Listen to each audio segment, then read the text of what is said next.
Senta, que lá vem spoiler. Olá, olá! Como você está, hein? Olha, eu tô muito, mas muito melhor agora com você aqui com a gente. E olha só, nos próximos 30 ou 40 e poucos minutinhos estaremos juntos e misturados aqui no Senta que lá vem spoiler, a sua dose semanal de spoilers de filmes, séries e indústria do entreter. Eu sou o Renato Sansão e hoje, minha gente, nós vamos inaugurar aqui o gênero terror em 2024, com um filme que deu o que falar em 2023 e só chegou no Brasil nessa entradinha aqui de fevereiro. Ô JP, seja bem-vindo de volta e faça as honras da casa, faz favor. Olá pessoal, saudações, Sansa e pra mesa e também pra você que tá aí do outro lado. E o episódio de hoje é sobre o aterrorizante Quando a Sete a la Maldad, do original, perdoe aí o meu espanhol, e no Brasil chegou com o nome O Mal que Nos Habita. Vocês viram, né, que o JP falou a mesa, e quando ele fala a mesa não tem a Paulinha, porque a Paulinha fugiu, não gosta de terror. Não tem a Lari. Lari tá embaixo da cama, se escondeu porque é terror. Não tem. E o Marcudo? Ó, tô vendo o Marcudo, ó, só a bundinha dele escondida ali perto da Lari. Que papelão, hein? Porque é terror. E eles falam assim, não, Sansa, esse eu não vou dar conta. E é por isso que eu trago pra vocês uma especialista no gênero terror. A presença sempre encantadora da nossa Helena Zamparetti. Olá, dona Helena. Olá, Sansão. Olá, JP. Bom, gente, eu vim aqui já uma vez com Bottoms e agora eu fui chamada para representar uma mesa fujona. É brincadeira, hein? Eu tenho um canal no YouTube que vocês podem achar por a Helena Zampa ou qualquer outra rede social também como a Helena Zampa, onde eu falo sobre literatura e também cinema e muito de horror. Porque eu devo ser uma das poucas pessoas no mundo que já viu Ursinho Pooh, Sangue e Mel.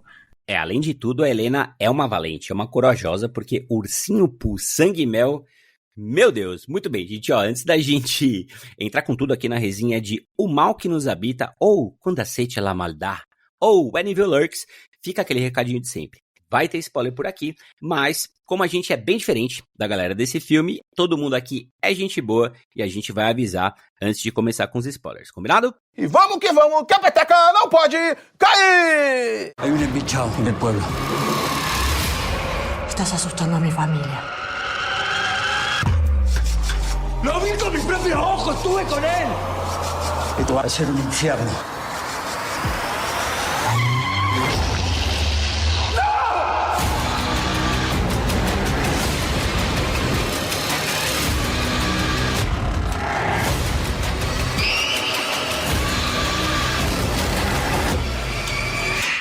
Tenemos que encontrar a la bestia antes de que nazca más.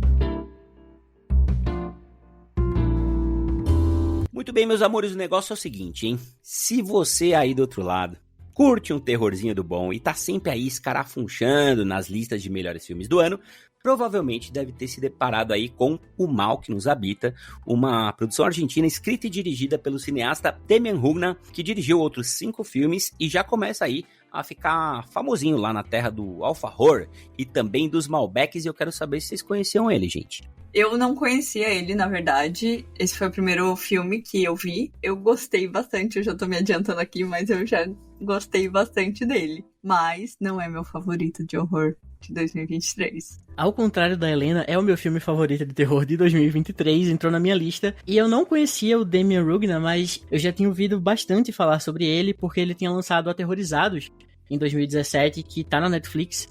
E esse filme meio que fez um burburinho na época do lançamento, e mais recentemente também, quando lançou When Evil Lurks. Mas eu não assisti o filme ainda, então esse é o primeiro filme dele que eu consegui assistir, mas Aterrorizado está na lista. Ô Helena, você que é uma Darksider, né, que tem aí, tô vendo a sua estante aí no fundo com vários recebidos da Darkside Books. Fiquei curioso, qual que é o seu filme de terror favorito de 2023 que não é esse aqui? Bom, o meu favorito é Fale Comigo. O When Evil Lurks, ele tá em 4º lugar, mas é porque eu também sou levada muito a algumas coisas. Por exemplo, em 2º tá Pânico 6, porque é uma das minhas franquias favoritas. Então, assim, não vai bater, entende? Em terceiro lugar tá Evil Dead Rise, também uma das franquias que eu mais gosto. E também eu tive alguns problemas com o filme, por isso que ele foi caindo, por mais que eu tenha gostado. O negócio é o seguinte, numa pacata cidade do interior, 2 irmãos encontram um corpo mutilado perto da sua propriedade e se reúnem com os moradores locais para investigarem o que aconteceu. E, gente, eles acabam descobrindo que o homem encontrado está infectado pelo diabo e está prestes a dar luz a um demônio real. Completamente desesperados, eles tentam escapar do local antes que o ser maligno chegue na Terra, mas o tempo parece não estar a seu favor e o caos é instaurado por completo. Olha, até por conta do orçamento super modesto aí de 5 milhões de dólares, o elenco é formado por nomes pouco conhecidos aqui no Brasil, com destaque aí para os irmãos vividos pelo Ezequiel Rodrigues e Demian Salomon, gostaram? E também temos aí o Emílio Vodanovic, que interpreta o filho mais velho do protagonista, com tanta precisão que a gente foi checar se ele tava ou não tava no espectro, né, JP? Nossa, eu comprei demais a atuação dele, pô. Eu fui procurar de fato depois porque ele tá muito bem. E ao contrário do Sansa, eu acho que tá praticamente todo mundo muito bem aqui nesse filme. Porque, com exceção de algumas coisas ali no terceiro ato, que pra mim, e reassistindo agora, ficaram bem mais evidentes, eu acho que a galera tá todo mundo muito bem, assim, sabe? E o orçamento, ele realmente, ele vem aqui como um problema, mas também como um agrado pros fãs de terror, porque eles são meio que obrigados a usar muito efeito prático. E isso é muito legal, isso é muito revigorante de ver. A gente tava tendo um bate-papo aqui no off, e a Helena falou sobre isso, e é de fato, pô, eu achei tudo muito, muito bem feitinho, assim, sabe? Muito bem. Olha, antes da gente começar a nossa resenha à Vera, 2 coisinhas importantes. Primeira, aproveite para seguir a gente no Instagram, @sklvs.podcast, no seu agregador de podcast favorito, e dar 5 estrelinhas para ajudar a levar a palavra para os fãs de filmes de terror, horror, possessão e outras coisinhas super light. E segunda, seu JP, ativa aí pra gente, por gentileza, a sabedoria das multidões, que eu tô curioso para saber o que público e crítica tem achado desse filme. Ó, Sansa, pelo que eu vi aqui nos números, não é só na Argentina que esse filme vem dando o que falar. Ó só, O Mal que Nos Habita conta com nota 7 de 10 no IMDb, nota 7.5 de 100 no Metacritic, 3.6 estrelas de 5 no Letterboxd, e no Rotten Tomatoes é aprovado por 97% da crítica e 80% do público. Mas chegou a hora da gente falar do que realmente importa aqui nessa bagaça, que, é claro, é a opinião do Senta Que Lá Vem Spoiler. Então, começando pela Dona Helena, conta aqui pra gente. Você gostou, amou ou dá pro gasto? Bom, eu gostei muito do filme. Ele conseguiu me manter tensa durante todo o tempo dele, que agora eu não sei qual é. Mas em várias situações foram tão pesadas, assim, visualmente, para mim, que eu tive que desviar o olhar.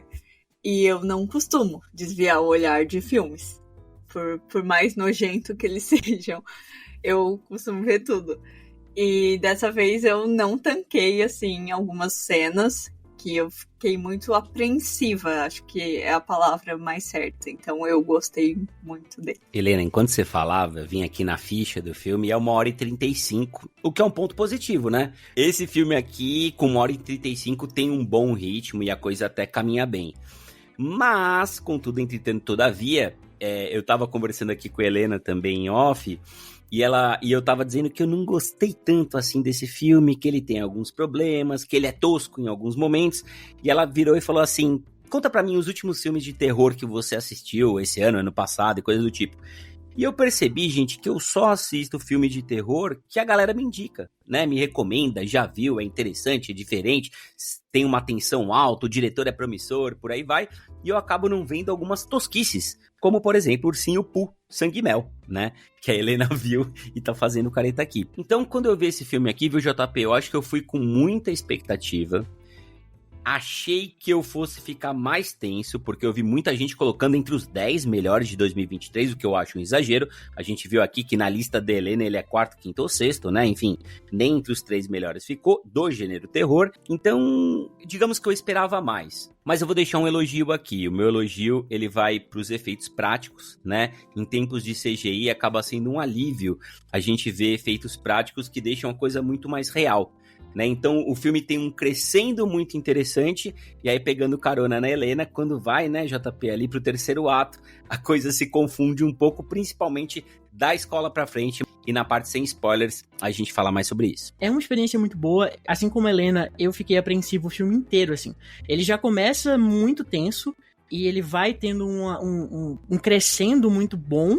E de fato, o terceiro ato ele é problemático e não me agrada tanto, eu não gosto muito da resolução, mas eu acho que a jornada é muito legal.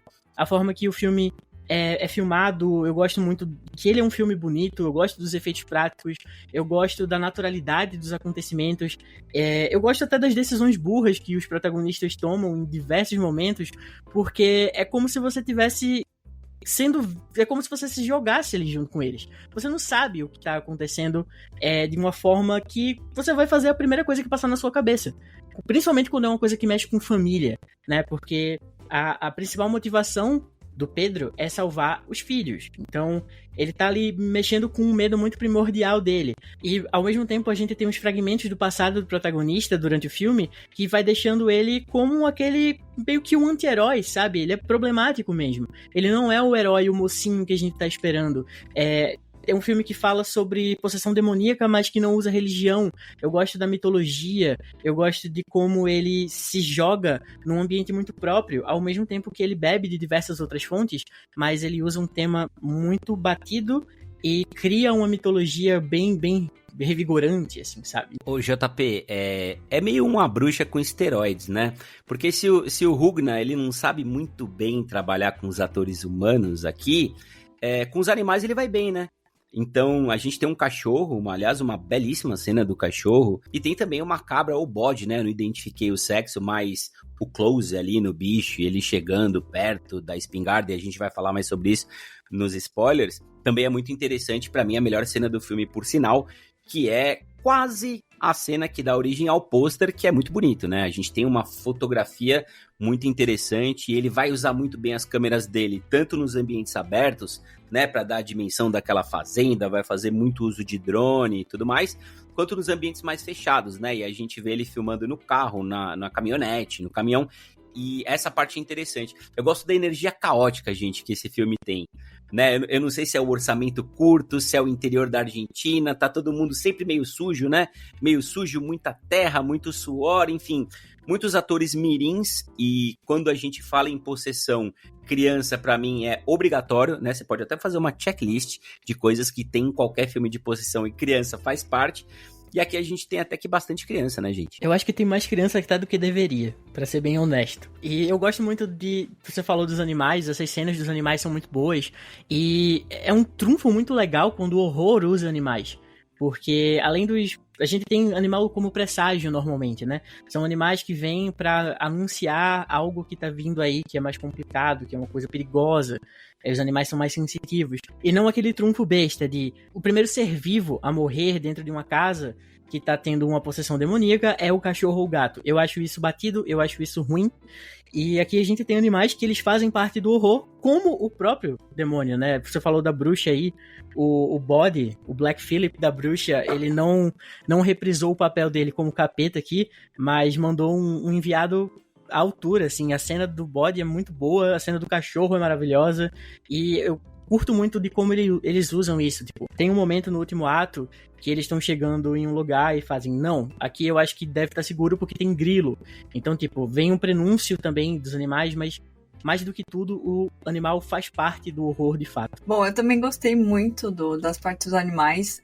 A parte do cachorro não fiquei tão chocada porque eu peguei um spoiler na internet antes, então eu estava preparada. Mas a parte do bode ali foi realmente muito tensa. Só que eu tenho uma questão com mais os cachorros mesmo, principalmente cachorro grande, que é uma mania, né, que me incomoda, de eles sempre colocarem cachorros grandes como violentos no final de alguma forma. A gente viu isso nesse filme, a gente também pode ver em Cujo, e em outros filmes que os cachorros grandes eles se tornam violentos e meio que ajuda num discurso negativo que me incomoda um pouco. E atenção pessoal, a partir daqui a gente vai falar sobre spoilers do filme, então se você não assistiu, tá dado o recado. Muito bem, minha gente, ó, aproveitando aqui o território livre de spoilers, eu quero ouvir mais de vocês sobre as escolhas aí de roteiro, direção e, claro, das atuações, da maquiagem e também dos efeitos visuais que a gente tem aqui no filme. Quero saber quem começa, hein? Como a gente tava comentando aqui já, eu tenho problema com o final do filme. Eu acho que o roteiro até então ele tava bem. O Sansa tem um problema com o quão expositivo o filme é. E isso não me incomodou durante os 2 primeiros terços do filme, mas eles perdem a mão pra caramba no final com aquela personagem que vem pra explicar e dar detalhes e falar sobre coisas que não precisavam ser faladas, porque a gente já sabia, sabe?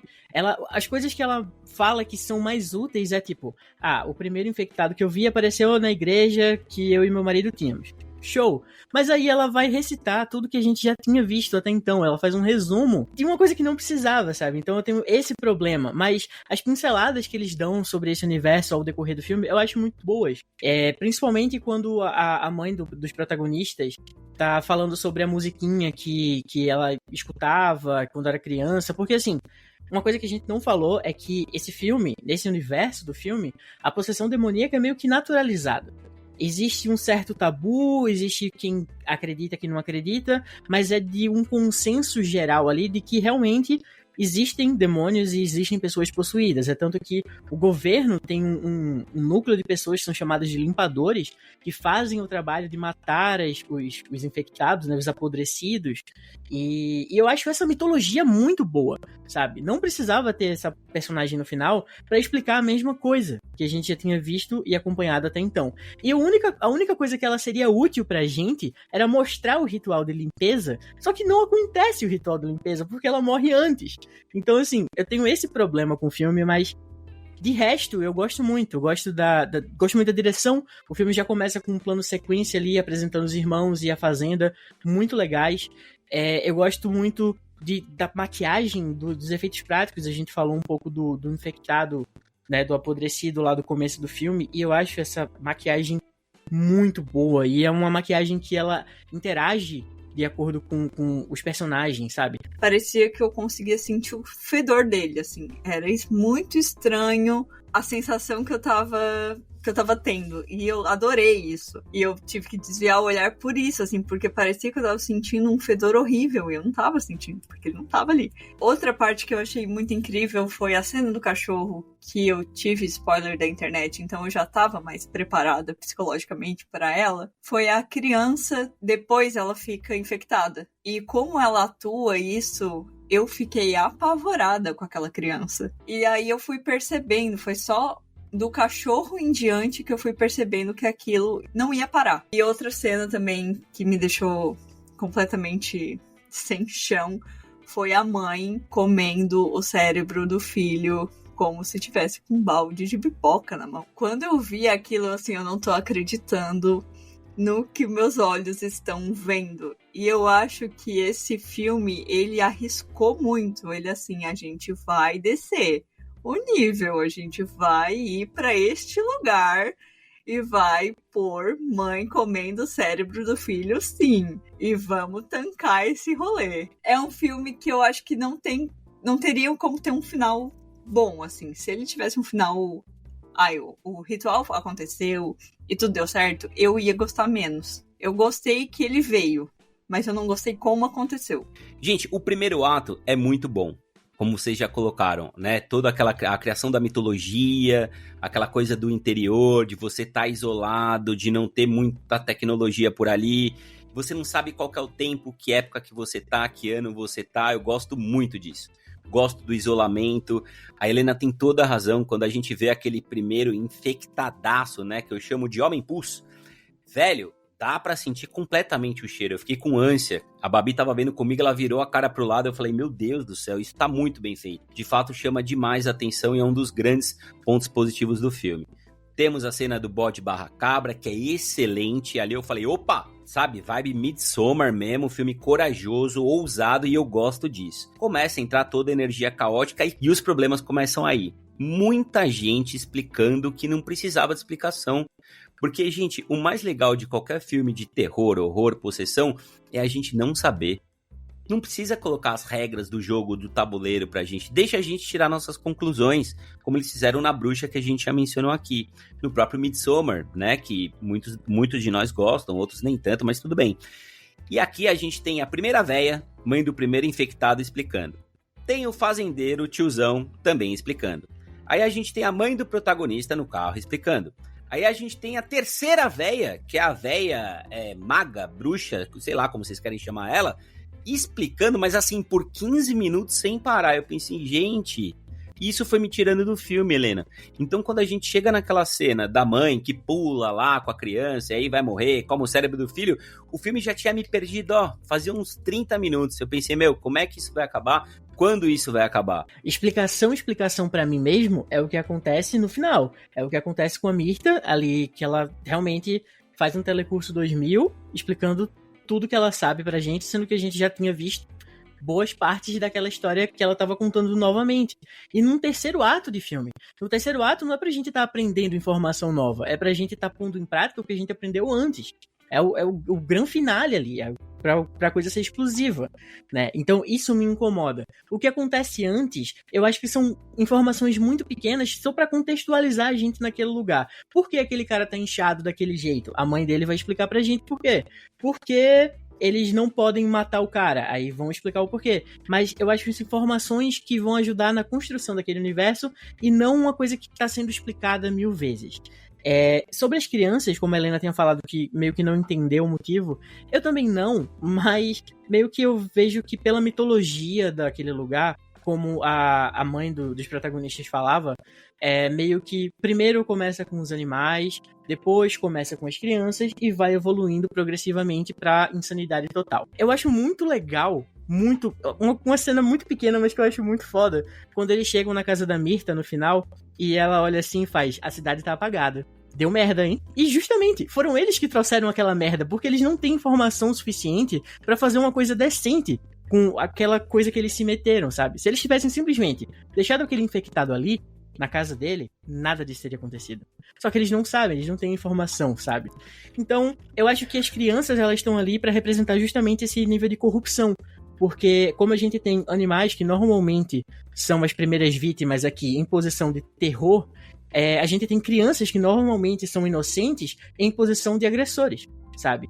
Eles são infectados primeiro, o que eu entendo é que eles matam os pais ali. Então, tem toda uma questão de corrupção da comunidade, de corrupção de um ambiente que vai culminar no mal geral e numa infecção, digamos assim, pela corrupção da sua alma. É tanto que eles vão sendo quebrados de pedacinho em pedacinho até chegar no final, e o Pedro perde todas as esperanças, porque ele descobriu o quê? Que o filho comeu a avó.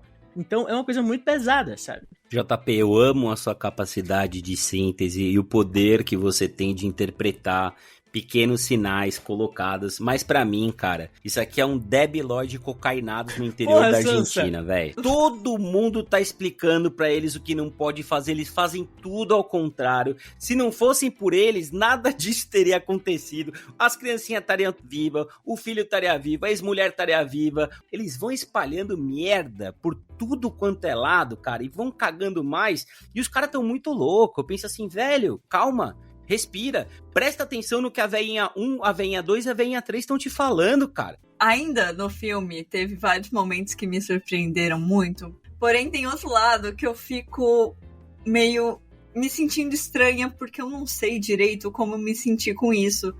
Que é o caso do Jair, que ele tem autismo, então o demônio, ele age diferente com ele. E eu não sei o quanto isso é bom e o quanto isso é ruim na situação toda, pensando em capacitismo e tudo mais. Eu não sei, eu não consigo expressar o meu sentimento, mas é uma coisa estranha pra mim, assim. Achei interessante porque dá uma complexidade e meio que inclui pessoas neurodivergentes ali também, porque eu não lembro quem foi, alguma coisa que eu tava assistindo, algum crítico que eu tava assistindo, eu acho que foi o pessoal do Trecheira Violenta, falando sobre como isso é interessante, vendo de um fato de que a maioria dos casos de possessão demoníaca que a gente tem documentadas, normalmente são de pessoas neurodivergentes que não eram entendidos na época como um termo e eram tratados como, né, tudo que não presta. Então eu acho interessante por esse lado, eu acho que dá uma complexidade maior, mas eu realmente não tenho um local de fala, talvez até seja um pouco capacitista, mas pessoalmente eu não consigo ver dessa forma. Eu acho que, na verdade, engrandece e até inclui pessoas neurodivergentes na conversa, mesmo que seja em um filme de terror. Não é praxe a gente fazer isso aqui no Senta Que Lá Vem Spoiler, mas vamos abrir uma exceção hoje e lançar um momento final explicado, hein? Eu quero saber aqui da Helena e também do JP, como vocês interpretam, gente, aquele final completamente bizarro, quer dizer, diabólico, e a possibilidade de termos aí sequências dessa produção, levando em conta tudo o que aconteceu, os prêmios, né, que o filme ganhou e até aquele final, que é bem aberto e até sugere uma parte 2, né? Bom, pra mim o final foi o nascimento do anticristo mesmo e meio que o fim da esperança total, assim, que eu senti que ia começar a dizimar tudo que ele tem pela frente. Na minha interpretação foi essa, assim. Então, se tiver uma continuação, o pessoal tá bem ferrado. Uma das grandes regras desse filme é que você não pode matar um apodrecido. Você não pode matar uma pessoa que tá possuída. E em todos os confrontos que o apodrecido lá da casa tinha com o Pedro, era pedindo pra ele matar o cara. Então ele sempre implorava pra matá-lo e, enfim, dava a entender que isso tava meio que predestinado, até porque tem um momento que o Pedro pega o desenho de um dos filhos dele e ele tá meio que desenhando as crianças da escola com o bebê possuído lá, de tinta guache, como o Sansa bem falou, que de fato é uma coisa muito mal feita. E o que acontece no final é que mesmo depois da mulher dizer com todas as palavras pro Pedro não deixar ela sozinha com os capetinhas pequenos, porque ela seria morta, ele deixa, ela é morta, e depois ele acaba matando o possuído, e uma criança surge ali do meio dos corpos, e essa criança, ela meio que marca o Pedro e vai ali de mãos dadas com as outras crianças da escola, dando a entender que o anticristo nasceu.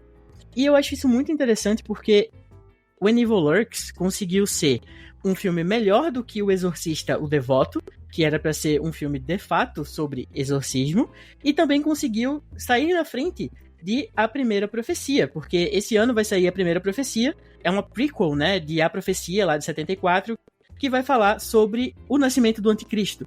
Então, o When Evil Lurks aqui foi visionário. Tem um ponto, JP, que a gente acabou não falando, que eu achei interessante, né? Só para não ficar no azedume o programa inteiro, que é o passado do protagonista, né? A gente entende nos diálogos, e é isso que eu gosto, não precisa explicar demais, que no passado ele cometeu alguma coisa, super perigosa. Dá a entender, eu não sei se ele coloca fogo na própria casa, onde o filho tava, né? É um atentado contra a própria vida, até mesmo do filho dele. É um cara muito problemático, né? Nesse ponto o ator, pra mim, tá super dentro, super ok. Então a gente vê, né, que tem coisas muito erradas ali dentro. Então, por mais que esse demônio não tenha sido libertado, o que vai acontecer na reta final do filme, é como se a maldade, né, que se acerca, pegando ali o título original, tivesse desde o comecinho. Pra mim é só uma pena que o filme não consiga manter o que ele criou ali naqueles primeiros 30, 40 minutos, que é toda aquela tensão dentro daquele ambiente que a gente pensa, cara, não tem saída. Mas eu confesso que eu fiquei curioso para uma sequência desse filme. Né, eu li algumas entrevistas, cheguei a ver o diretor trocando uma ideia, muito legais as referências que ele tem, e me parece que ainda não é algo certo. Né, apesar do orçamento super baixo, 5 milhões de dólares, o filme não rendeu tanto assim nas bilheterias e parece mais preso a uma bolha da galera que gosta, né, que acompanha bastante os filmes de terror. É porque ele meio que não foi pro cinema, né? Ele saiu direto ele foi pra festivais e foi lançado lá fora pela Shudder. Então foi direto pra streaming. Eu fiquei muito surpreso que ele chegou aqui nos cinemas. E isso vem muito do fato de ele ter sido muito bem aceito no boca a boca, porque divulgação mesmo ele não teve. Mas eu não queria uma continuação. Eu não sou muito fã. Eu não sei o que eles teriam pra mostrar além de um reino do mal, sabe? Então ele iria cair num lugar muito comum de filme de demônio. Não fico muito satisfeito com essa ideia. Porque ao contrário do Sansa, eu acho esse filme sim bem inovador até. Eu não gostaria de uma sequência, mas eu quero muito que esse filme seja muito mais reconhecido futuramente, porque ele de fato, pra mim, foi uma grande descoberta. Tudo muito bom, tudo muito bem, mas chegou a hora da gente dar as nossas notinhas por aqui, hein? Quero saber de 0 a 100 quantas poltronas amarelas vocês dão aí para O Mal que Nos Habita, que tá esperando todo mundo, sabe onde? Claro, nas salas de cinema. Conta aí, JP. Eu vou defender esse filme, estarei nas trincheiras por esse filme, mas não dá pra negar que nessa segunda assistida eu notei uns problemas maiores, então a minha nota vai diminuir um pouco do que eu tinha a princípio na minha cabeça. Eu vou dar 86 poltronas amarelas. Eu vou diminuir algumas poltronas do JP, mas não muitas. Pra mim foram 80 poltronas amarelas. Muito altas essas notas por aqui, hein, gente? 86 JP, 80 Helena. Pensei, eu devo ter assistido errado, né? Mas, ó, errado ou não, depois do nosso papo eu confesso que o filme cresceu um pouquinho pra mim, tá bom, JP? E eu vou dar uma aumentadinha na minha nota inicial. Minha nota inicial eram 45 poltronas, confesso. Mas vou aumentar. E graças a vocês dois, vou deixar esse filme com 55 poltronas amarelas e tá bem dado, hein? Muito bem, consultando a calculadora do Senta Que Lá Vem Spoiler, chegamos à interessante e altíssima média de 74 poltronas amarelas para O Mal que Nos Habita. E é isso aí, minha gente. Nós vamos ficando por aqui. Lembrando que soltaremos em breve um SQLVS especial de carnaval para você aí que é do Bloquinho do Sofá. Lembrando também que todo mundo aqui é bem-vindo e tem voz ativa. Deixe seu comentário no Instagram ou na sua plataforma de áudio favorita. Vale concordar, vale discordar, só não vale ofender os amiguinhos. Certo, dona Helena?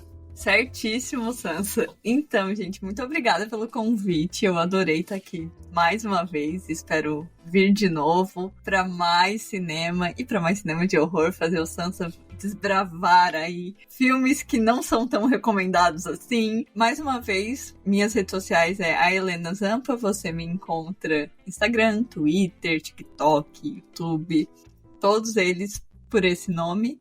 E muito obrigada. Valeu pelo convite, pessoal. Pegando aí o que a Helena falou, eu costumo escrever críticas no site República do Medo, e eu tenho críticas sobre When Evil Lurks, sobre esse filme que estamos falando nesse momento, e também sobre The Dark and the Wicked, que é outro filme maravilhoso. Se você não assistiu ainda, assista. Não existe em nenhum streaming, mas dá teu jeitinho aí. Valeu e até a próxima.